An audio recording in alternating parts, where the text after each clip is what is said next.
자, 잘 지내셨죠? 지난번 번개는 제가 맞지를 못했습니다. 번원 번개.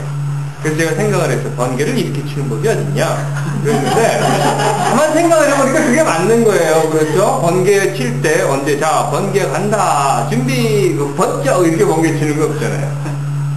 그래서 제가 그 사건을 겪으면서, 아, 역시 그 성서의 말씀을 잘 따라야 한다.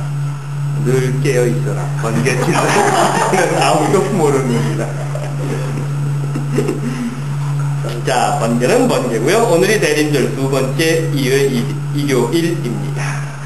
제가 보니까 이런 통계에 나와 있는 게 있어요. 어떤 사람이 그 조사를 했는데요. 한국에 사는 40대에서 50대 성인 남녀들을 대상으로 해서 시간을 딱 정해주고 이렇게 물어봤다고 합니다.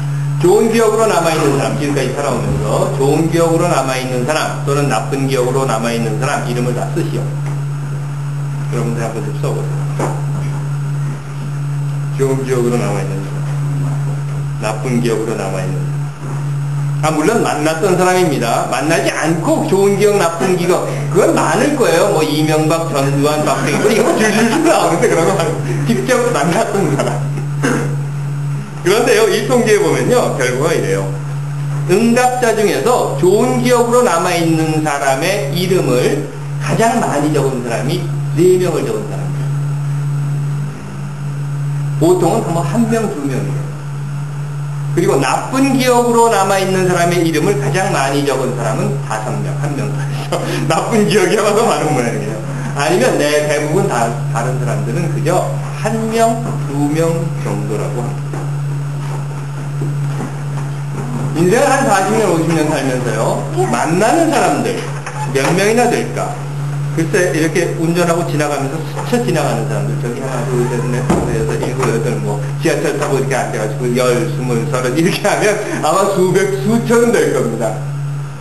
하지만 그렇지 않다고 해도, 그저 동네 슈퍼의 주인이라든가, 또는 뭐, 옆집 사람이라든가, 또는 같이 학교에서 무슨 연구실에 있었던 사람이라든가, 이렇게라도 관계를 맺고 살았던 사람들이 수백 명 정도는 될 텐데, 좋은 일이든 나쁜 일이든 기억을 할 만한 사람이 불과 10손가락 안에밖에 안 들어간다고 하는 것은 사실 어떻게 보면요, 우리가 세상을 살면서 만나는 수없이 많은 사람들이 있지만 직접적으로 긍정적이든 부정적이든 영향을 받고 또 그 영향으로 인해서 내 삶이 변화가 된다거나 또는 내 삶을 다시 한번 생각해 본다거나 하는 이런 관계를 맺는 사람은 그렇게 많지 않다는 거예요.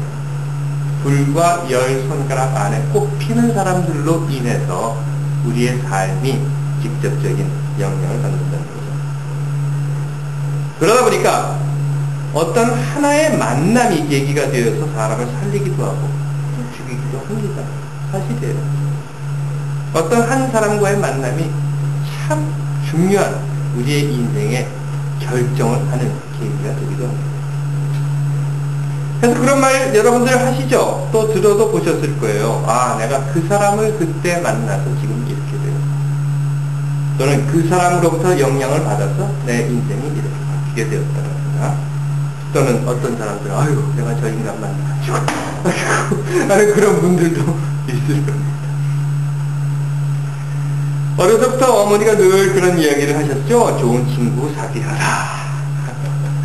그런 이야기를 들으면서 오늘날까지 나는 인생을 살면서 누구를 만났었고 또 누구를 만나고 있으면 누구를 만나게 될지. 지난주에 제가 교회적 이야기를 드렸습니다.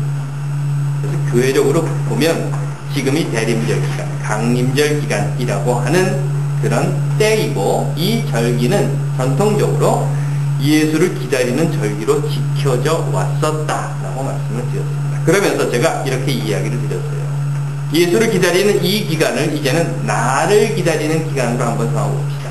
다시 말해서 과거이며 역사인 예수를 기다리는 그리고 그의 삶과 죽음을 되새기는 이 기간에 이제는 과거가 되고 역사가 될, 아니 더 정확하게는 내가 과거가 되고 역사가 될 그 때를 준비하는 기간입니다.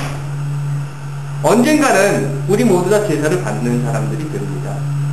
열심히 지금 제사를 드리고 있지만 언젠가는 우리가 제사를 받는 사람이 될 텐데, 내가 제사를 받는 사람이 되었을 때 내가 과거가 되고 기억이 되고 기억 속에 들어있는 존재가 되고 역사가 되었을 때 나에게 제사를 드리는 사람들이 그를 이렇게 기억을 하는 그 때를 위해서 준비를 하자. 아니, 준비를 하는 기간으로 대림절을 삼자 하고 말씀을 드렸습니다.